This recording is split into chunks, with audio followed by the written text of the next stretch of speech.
Kita telah buat satu benda yang paling tak terjangkau akal lah, paling tak terfikir lah, yang kita boleh psycho dorang balik. Kau jangan pandang rendah dekat kita punya military power. Kau jangan pandang rendah dekat ketenteraan kita. Kita boleh buat apa yang tidak terjangkau di akal. Ini adalah salah satu hal yang mustahil masuk ke pusat militer negara itu ya, tanpa diketahui. Senyap, licin, clean, sampai balik lagi. Gila. Hai, hello guys, assalamualaikum, salam sejahtera semuanya. Apa kabar ya teman-teman, sahabat? Semoga selalu dalam keadaan baik dan semoga selalu dilimpahkan rezekinya. Amin amin ya rabbal alamin. Oke guys, mengenai tentang tentara ya. Tentara di Malaysia ini ternyata bukan kaleng-kaleng bro. Banyak sekali operasi-operasi militer yang sukses ataupun yang memang sudah diakui gitu ya, dan bahkan juga digeruni oleh negara luar juga, negara asing gitu guys ya. Dan di Malaysia sendiri itu ada Paskal, ada JJK dan lain sebagainya guys. Dan kali ini kita akan share kepada kalian semua yaitu tentara tentang Special Force. Seperti apa kehebatan Special Force ini, dan ini channel daripada Rais Hamid guys. Link ada di description jika kalian pengen nonton videonya langsung ya. Kehebatan Special Force Malaysia yang kurang tak tahu ya, mungkin orang-orang awam juga banyak yang belum tahu mungkin ya guys ya, dan ada juga sebagian yang sudah tahu tentang kehebatan Special Force ini. Jadi saya pun penasaran banget seperti apa kehebatannya. Langsung aja kita play videonya guys. Bismillah and play. Assalamualaikum, salam sejahtera. Apa hal korang? Selamat datang ke dalam channel YouTube Rais Hamid Arish TV, dan masih lagi bersama dengan YouTuber yang menjadi kesayangan ramai rakyat Malaysia, iaitu Rais Hamid. Apa hal korang? Check it out now. Ya bedu, come on, let's go yo. Check it out. Disebabkan ramai yang DM aku, ramai yang minta untuk aku ceritakan mengenai cerita-cerita ataupun pengalaman-pengalaman yang berkaitan dengan pasukan khas ataupun Special Force Malaysia. Jadi pada hari ini, pada kali ini, aku akan ceritakan dekat korang satu cerita kisah benar mengenai kita punya Special Force. Tapi sebelum tu aku nak bagi disclaimer sikit. Cerita ini adalah cerita betul, tapi bila cerita ini dah disampaikan daripada mulut ke mulut, jadi kemungkinan cerita ini ada yang ditokok tambah, ada yang telah diubah-ubah. Jadi apa yang aku bakal ceritakan dekat korang ni adalah yang sampai dekat aku lah, yang kemungkinan telah diubah suai ataupun telah ditokok tambah. Dan cerita ini mungkin ramai yang dah tahu, especially yang tentera. Mungkin ada yang dah tahu, mungkin juga orang awam ada yang pernah dengar cerita ni. Jadi sekiranya korang tak nak percaya, terpulang dekat korang. Kalau korang nak anggap benda ni mitos, terpulang dekat korang. Korang nak jadikan cerita ini adalah satu hiburan, terpulang pada korang. Jadi benda ni sebenarnya tak ada kena-mengena dengan rahsia ke benda lah. Cerita ni pun cerita dah lama dah. Tak silap aku, masa aku baru-baru masuk askar lah, okay, ada pegawai, ada jurulatih yang cerita dekat kita orang lah. Jadi aku harap tak ada kontroversi lah, sebab aku dah bagi disclaimer. Nanti kan jangan ada yang nak saman aku pula. Okay guys, Arhes TV ataupun Abang Rais ini adalah bekas tentera juga guys ya. Jadi dia banyak lebih tahu gitu ya tentang askar-askar di Malaysia dan Special Force dan lain sebagainya guys ya. Jadi disclaimer guys ya, disclaimer tadi. Jadi jangan ada nak yang tidak puas hati ke macam mana guys ya. Langsung kita play lagi guys. Okay, cerita ni berlaku pada sekitar 2000-an ataupun awal tahun 2000, 2005, 2006 macam tu. Seperti yang kita tahu, Malaysia adalah satu negara yang mengamalkan dasar luar yang berkecuali. Maknanya Malaysia ni dia tak ada sebarang konflik dengan mana-mana negara. Malaysia ni always menyampaikan mesej keamanan, anti komunisme ataupun anti keganasan dan sebagainya lah. Jadi orang nampak Malaysia ni sebagai satu negara yang aman lah. Malaysia ni dia tak suka tunjuk dia punya military power, dia tak suka show off macam negara-negara besar yang lain. Sebab negara-negara besar yang lain tu diorang tunjuk dia ada motif dia ada tujuan. Kemungkinan negara-negara yang tunjuk dia punya firepower tu kemungkinan ada konflik dengan negara lain ataupun tengah ada ketegangan dengan negara lain. Jadi ada kepentingan untuk diorang tunjukkan diorang punya military power lah. Disebabkan kita ni tak suka nak show off, jadi adalah segelintir negara-negara luar yang kadang-kadang dorang macam pandang rendah lah dekat military power Malaysia ni. Dorang suka banding-bandingkan aset lah, berbenda lah. Oh, kau ada kapal terbang tu, Malaysia ada kapal terbang ni, kita punya kapal terbang ada sikit, dorang punya kapal terbang ada banyak. Termasuklah dengan korang-korang netizen yang tak tahulah, duk suka sangat membandingkan kita tak power, orang lain power, lantak korang. By the way, sambung Jap guys. Benar juga apa yang dikatakan Kapten Riz ini ya.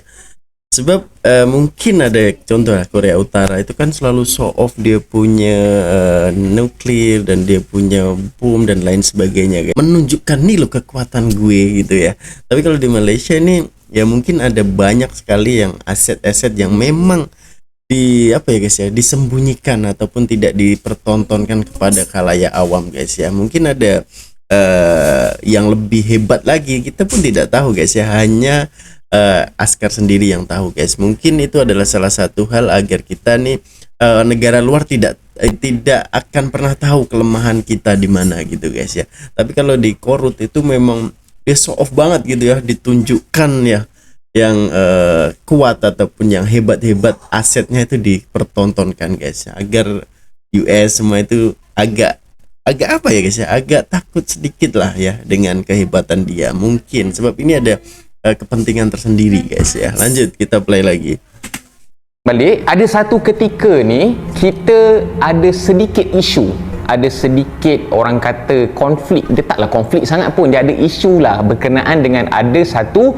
perjanjian yang telah dimeterai bersama dengan negara itu. Setelah sekian lama perjanjian itu berlangsung, okey, antara kita dan negara itu, adalah orang-orang yang cuba mempertikaikan isi kandungan perjanjian itulah. Disebabkan perjanjian itu sudah lama, jadi orang minta untuk kaji balik perjanjian itu. Mungkin ada benda yang nak kena alter sikit lah perjanjian tu sesuai dengan peredaran zaman. Tapi kita Malaysia, kita firm, dah ada perjanjian, kita stay true dengan perjanjian tu lah. Kita tak nak ubah apa-apa, kita nak firm, kita nak tegas dengan perjanjian itu. Jadi negara yang terlibat tu, dorang pun macam agak panas lah dengan kita. Oi lama, orang nak kaji balik perjanjian ni, kita tak setujulah, apa benda lah, tulah ni lah. Sampai ada satu tahap tu di mana negara itu telah mula nak mengaitkan, nak melibatkan, orang kata nak petik pasal military power lah, which is kita punya military power ni, orang kan macam aku cakap tadi lah, orang suka merendah-rendahkan, orang suka downkan, suka kutuk-kutuk, nak comparekan dengan negara dia punya military power yang sangat maju, sangat power pada ketika itulah. Kita relax, kita chill, kita tak nak bising apa-apa, kita tak melatah, kita tak koyak. Dan semakin kita tenang, semakin negara itu semakin koyak. Sampaikan ada statement yang telah dikeluarkan oleh salah seorang orang penting dekat negara itu. Dia cakap dekat negara dorang sekarang ada satu peluru berpandu yang dah target dekat Malaysia. Anytime tinggal nak tekan butang launch saja. Kalau Malaysia cari pasal, kalau Malaysia berdegil, kita tekan butang launch, habis Malaysia. Tapi aku bersyukur jugalah sebab masa isu tu terjadi bukan zaman social media, bukan zaman TikTok. Kalau aku rasa zaman social media tu orang dah kaitkan dah, Malaysia nak perang lah, Malaysia ni nak akhir zaman, nak kiamat dekat Malaysia lah. Aduh, hancur orang ni. Jadi kita punya militeri, lepas dia dengar provokasi ataupun ugutan kecil daripada negara itu, apa yang kita buat? Masih kita tak melatah, kita relax, kita chill, kita cool je, senyum gitu. Tapi dalam senyap-senyap, ingat tak lagu Joe Flizzo? Jangan kejut harimau yang sedang tidur, jangan kejut harimau yang tengah tidur. Memang cari pasal lah cerita dia. Apa yang kita buat? Kita telah melancarkan satu operasi yang tidak diketahui oleh banyak orang, even daripada kalangan tentera sendiri. Ramai yang tak tahu, hanya orang-orang yang penting saja yang tahu apa yang kita buat. Kita hantar, tak silap aku, 4 ataupun 5 orang anggota special force kita untuk pergi ke negara itu. Buat apa? Jeng jeng jeng. Kita telah berjaya menyusup masuk ke negara itu, yang mana negara itu hampir semua negara yang maju bukan senang-senang kita nak cross dia punya border. Diorang punya kawalan sempadan sangat ketat dan sebagainya lah. Tapi kita senyap-senyap je, kita telah menyusup masuk ke negara itu. Bukan sekadar masuk ke negara itu, kita masuk dekat dorang punya military base. Power gila bai. Dah lah kawalan sempadan negara tu pun dah ketat, kau bayangkan dia berjaya masuk military base yang mana dia punya kawalan keselamatan dia confirm lah lagi ketat. Tapi betul. Special Force kita ni, faham tak? Kita berjaya menyusup masuk, dan bukan sekadar negara, bukan sekadar military base, kita berjaya masuk ke store senjata dorang ataupun armament lah, tempat simpanan dorang punya weaponry, dorang punya peluru berpandu, pekejadah apa semua ni. Kita telah berjaya menyusup masuk dekat dorang punya armament. Dan apa yang kita buat? Ini yang paling orang kata paling ni.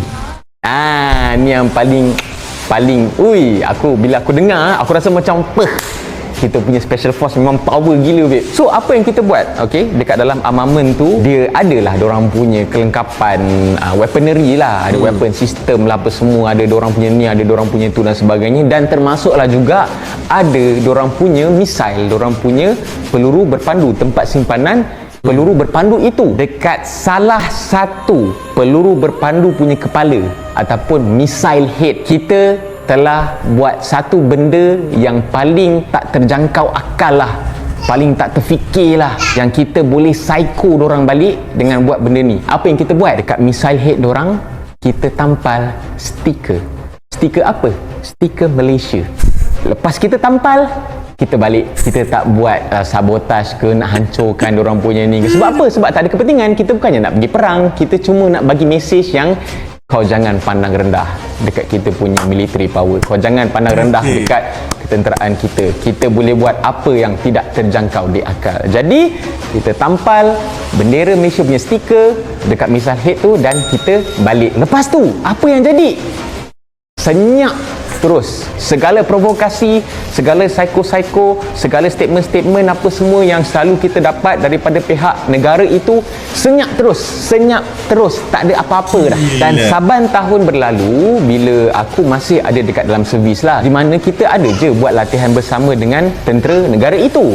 Macam aku cakap lah, kita tak ada konflik, kita tak gaduh pun dengan negara itu. Kita masih carry on dengan dia punya latihan bersama. Dan adalah anggota tentera daripada negara itu, dia pun cerita benda yang sama. You guys punya Special Force ni lah, I heard the story. Bila aku dengar macam tu, terus macam kita pergi Special Force kan. Kita tak payah nak menunjuk, kita tak payah nak tunjuk power, buat filem lah, itulah, inilah, tak perlu. Siapa yang bekerja dalam ATM, dia tahu kita punya kemantapan military power kita, especially kita punya Special Force. Kebiasaannya kalau ada ops, kalau ada latihan-latihan ke, biasanya kita tak hebahkan dekat orang, termasuk di kalangan rakyat Malaysia sendiri, sebab tak ada kepentingan lah. Serius lah, ATM bukan jenis yang nak menunjuk-nunjuk, nak bising-bising, kita hebat, kita ni. Tak ada. Kita tahu janji, kita buat kerja, kita berusaha bersungguh-sungguh, kita buat apa yang telah dipertanggungjawabkan untuk menjaga keamanan dan kedaulatan Malaysia. Dan satu lagi cerita yang itulah yang macam dah disebar dengan secara meluas dekat social media, yang pasal duit 50 sen dengan yang sungguh apa semua itulah. Itu pun salah satu kehebatan lah, tapi itu dah biasa korang dengar. Yang ni mungkin korang tak pernah dengar lah. Aku ulang balik, kemungkinan cerita ini telah ditokok tambah, mungkin cerita ini telah diubah-ubah, sebab cerita ni ataupun operasi ni tak ramai yang tahu, tapi telah disampaikan dari mulut ke mulut. Jadi kemungkinan cerita tu ada ditokok tambah dan telah diubah suai dan sebagainya. Okey, so itu je yang aku nak share dengan korang. Aku harap lepas dengar cerita ni, korang tidak lagi memandang rendah kita punya military power, okey, kita punya kekuatan ketenteraan kita. Jangan duk judge dengan bilangan aset. Jangan compare bilangan aset kita dengan bilangan aset negara orang lain, sebab bilangan aset tu tak ada apa-apa pun sebenarnya. Mungkin ada efek, tapi dia bergantung juga. Kalau kau ada fighter aircraft yang paling power dalam dunia, tapi kalau pilot dia fuck up, tak boleh buat apa juga. Bener juga ya. Okey. So itulah saja yang aku nak cerita dekat korang untuk kali ini. Sekiranya korang ada sebarang soalan, sebarang request, korang bolehlah type dekat ruangan komen, dan jangan lupa untuk share video ni. Okey, share lah. Benda ni bukan lagi rahsia lah. Okey, benda ni selalu dah disampaikan daripada mulut ke mulut, dan juga video ni pun aku tak ada petik mana-mana negara, aku dah buat disclaimer. Okey, jadi tak ada masalah lah untuk korang nak share pun, sebab aku pun tak ada nak dedahkan apa-apa sangat pun. Korang ni bukannya boleh aku cerita sikit je rahsia, aku cerita sikit je aku pecahkan rahsia. Apalah korang ni. Dan jangan lupa untuk tekan butang like, jangan lupa untuk tekan butang subscribe, dan jangan lupa untuk tekan butang loceng untuk notification video-video daripada channel YouTube Rais Hamid yang selepas ini. InsyaAllah kita berjumpa lagi dalam next video. Assalamualaikum, stay safe, banyak-banyakkan improve kita punya ibadah, dan sama-samalah kita bertaubat sebab kiamat sudah menghampiri kita. Tak payah takut, kita mantapkan iman kita, insyaAllah. Semoga semuanya diberikan hidayah, okey, dan diberikan kebahagiaan dan syurga di akhirat nanti, insyaAllah. Assalamualaikum. Bye-bye. Waalaikumsalam guys. Gila ya. Kemampuan Special Force ini ternyata bukan kaleng-kaleng guys ya. Dia boleh menyusup masuk. Sebab ini biasanya kalau kita nak masuk negara orang ini pasti akan ada apa ya guys ya. Dia punya sistem ini pasti terdeteksi gitu. Dan ini tanpa terdeteksi gitu loh, dan langsung masuk ke pusat militer negara itu ya. Negara itu dia tidak sebutkan guys ya, mungkin memang ya menjaga privasi juga, sebab kita tidak sebut sebuah negara guys, sebab ya takutnya nanti dia merasa kecil gitu guys ya. Sebab ini adalah salah satu hal yang mustahil bagi tentara ataupun bagi militer itu sendiri guys, tapi ini boleh masuk dengan senyap-senyap tanpa orang tahu, dan langsung masuk di tempat itu guys ya. Gila persenjataan tentara negara itu. Dia pesan ataupun message-nya itu mungkin sangat simpel sekali dan tidak usah berkuar-kuar, dia senyap aja ya. Tapi setelah sampai di sana hanya tampal stiker bendera saja guys. Dan itu menurut aku salah satu peringatan yang keras bagi aku ya guys ya. Kenapa dia boleh masuk di kawasan ataupun di militeri negara itu gitu, dan tampal stiker aja, tidak usah keluar-keluar di mana-mana gitu ya guys ya. Tidak usah kita pamerkan aset kita yang begitu besar, begitu megah, begitu hebat. Tapi kalau yang membawa ataupun aircraftnya sendiri itu tidak bisa, ya sama aja gitu, zong guys. Ini adalah salah satu kekuatan orangnya gitu ya, kekuatan manusianya guys. Kita tidak usah memandang kekuatan teknologi atau apa, kita memandang kekuatan pribadinya itu sendiri, yaitu ATM sendiri guys. Jadi respect luar biasa Special Force ini ya.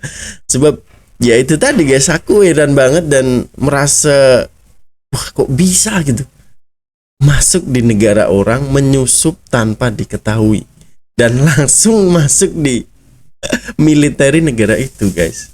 Gila men, respect banget ya, begitu hebat. Dan ini ada kisah lagi, yaitu 50 sen. Aku pun belum tahu ataupun belum tengok lagi. Nanti kita selepas ini kita akan tengok juga kisah 50 sen ini seperti apa guys ya. Jadi jika Anda ada video-video menarik ataupun kisah-kisah tentara Malaysia, TM Malaysia yang mempunyai skill yang luar biasa, silahkan drop komen di bawah. Sebab ini adalah cerita yang menurut aku sangat luar biasa gitu loh guys ya.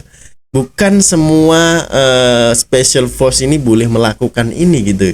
Dan ini 5 orang katanya, dan 5 orang itu langsung menyusup masuk tanpa diketahui. Senyap, licin, clean, sampai balik lagi. Gila, sampai tentaranya kemudian ada latihan bersama, dia pun mendengarkan cerita itu juga dan bilang Malaysia terbaik. Luar biasa guys ya, respect. Jadi apapun silahkan drop komen di bawah. Mungkin sekian dulu untuk video kali ini. Terima kasih yang sudah klik video ini dan menonton sampai habis guys. Assalamualaikum warahmatullahi wabarakatuh. Peace, love and respect from Indonesia. Bye bye.